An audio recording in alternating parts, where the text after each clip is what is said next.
तो फालतू message bogus account खोलून यांच्या दम नाही तर हे लोकांनी कशाला करायचं. मी आज जर पोरं पाठवली त्याच्या घरात तर काय राहील रे त्याची इज्जत. मला काय माहितीच नाही मीना आंटी. मी 5 दिवस झाले ऍडमिट होतो. दुसऱ्या दिवशी आलो, ऑर्डरला गेलो. मलाच बरं नाही, माहिती का. मी कामावरती पण जात नाही. मी आता थोडं बाहेर अरे आलो तू ऑर्डर. पण आता येत नाही. ऐक ना, तू पण येत नाही, हे लोक पण येत नाही. तर मी हेच बोलली की यांच्या बायका पळून नेले का माझ्या नवऱ्याने, ते ह्यांना एवढं सॅड झाले सगळे लोक.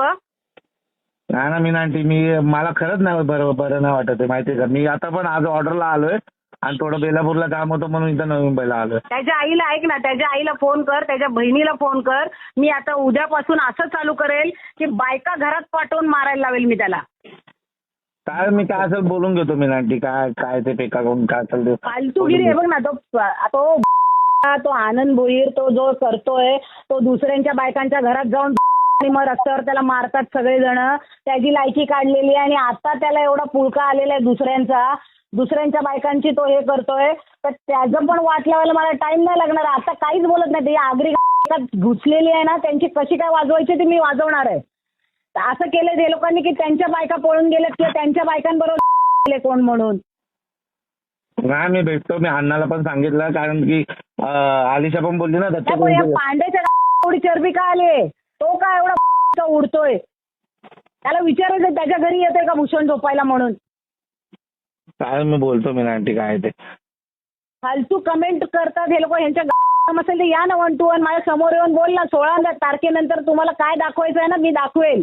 आणि त्याला सांग, भीक माग्या तू किती पळालास ना तरी माझी सीट काढायची मी काढेलच आणि नंतर तुम्हाला लायकीवर आणून ठेवेल मी. मग घरात पण तुम्ही बसणार नाहीत तिथे. अशी वाट लावेल मी तुमची. आज जी घरं तुमची वाचलीत ना शिवाजीनगरची, ती मीनाक्षी शिंदेमुळे वाचली. तुम्हाला रस्त्यावर आणायला मला वेळ नाही लागणार. बोलतो मीना त्याच्या आंटी. बहिणीला पण सांग, त्याच्या बहिणीला पण सांग, त्याच्या आईला पण सांग. मी घरात मग कोणाला पाठवलं ना तर मग मी काय करेल ते समजून जा. माझ्या नवऱ्यासारखं मला समजू नका. मी पूर्ण वाटच लावून टाकेल. मग रोज पोलीस स्टेशनच्या फेऱ्या मारायला लावेल मी तुम्हा लोकांना. तुम्ही आता लायकी ऐक ना, आम्हाला माहिती आहे ना तुम्ही नाही आमच्याबरोबर, तुम्ही त्यांचं गु खाणार आहे, तुम्ही तिकडेच मरणार आहे. तर तुम्ही शांततेत राहा ना. 15 दिवसानंतर तुम्हाला मानपडातच राहायचंय का भूषणच्या घरी जाऊन राहणार आहे तुम्ही. चालेल, मी काय ते बोलतो मीना आंटी. एवढं काय नाही मी बोलतो, कारण मी पण एवढं काय ह्याच्यात नव्हतो. ह्याच्यात पण नाही मी कुठंच नाही. आम्हाला वाटलं तुला पांडेनेच सांगितलं म्हणून तू येत नाहीस असं का काय काय नाही, असं काय नाही बाबा. आपलं काय नाही. माझी मी त्याला लग्न सांग, मी तुला मानपड झाल्यापासून ऐक ना, त्याला सांग मी मानपडात दिसते तेवढी नाही. माझी लेवल बघायची असेल ना तर दुसऱ्याच दिवशी सीपीला फोन करून काय याची वाट लावेल ना मी, ते तुला पण समजणार नाही. आणि डामच्या लोक मारायला आले ना, आम्ही वाचवलंय त्याला उद्या फोन करून सांगेल घरात घुसून तोडफोड करून. काय राहील यांची. बरोबर आहे. चालेल, मी बोलतो काय ते बोलतो. हा. या व्हायरल व्हिडिओ संदर्भात माजी महापौर मीनाक्षी शिंदे यांनी प्रतिक्रिया दिलेली आहे. पाहूया नेमकं काय म्हणाले. मला तर अद्याप त्याची काही माहिती नाही आणि कधी काय माझं संभाषण झालं हे पण मला लक्षात नाही.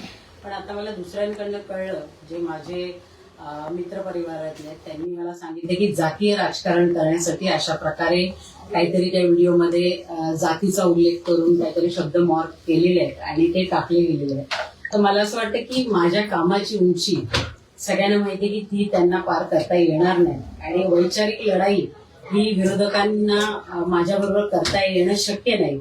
म्हणून कोणाच्या तरी चारित्र्यावरती किंवा जातीय राजकारण करून हे लोक, आता मला कळते की त्यांच्या पायाखालची वाळू सरकते, कुठेतरी त्यांना पराभव दिसतोय. त्यामुळे अशा प्रकारची व्हिडिओ क्लिप करून ते व्हायरल करतात. आता मला एकाकडनं फोन आला की AI मार्फत काहीतरी 2 ऑडिओ त्यांनी अजून बनवलेले आहेत आणि ते 12 तारखेला वगैरे व्हायरल करण्याचा त्यांचा प्रयत्न आहे. तर अशा प्रकारे राजकारण किती खालच्या पातळीला गेलेलं आहे हे मला दिसतंय. कारण गेली 15 वर्ष या प्रभागामध्ये मी निवडून येते आणि सगळ्या समाजाची लोक इथे राहतात. त्याच्यामध्ये उत्तर भारतीय असतील, साऊथ इंडियन असतील, उत्तराखंडचे असतील, आगरी असतील, कोळी असतील. तर समाजाचं राजकारण मला असं वाटतं की ह्या प्रभागात मी कधी केलेलं नाही. जातीचा उल्लेख करून कधी मी मतं मागितलेली नाहीये. आणि अशा प्रकारे जे विरोधक आहेत ते आपल्या जातीला एकत्र करण्यासाठी अशा प्रकारचे व्हिडिओ क्लिप व्हायरल करून त्याच्यामध्ये जातीचा उल्लेख करून समाजामध्ये तेढ निर्माण करण्याचा प्रयत्न करतायत. आता हे जे वातावरण आहे ते राज्यात तुम्ही बघताय की इलेक्शन चालू आहेत आणि इलेक्शनच्या माहोलमध्ये समाजामध्ये अशा प्रकारचं दूषित काहीतरी पसरवायचं आणि समाजामध्ये तेढ निर्माण करायचा हाच त्यांचा उद्देश आहे.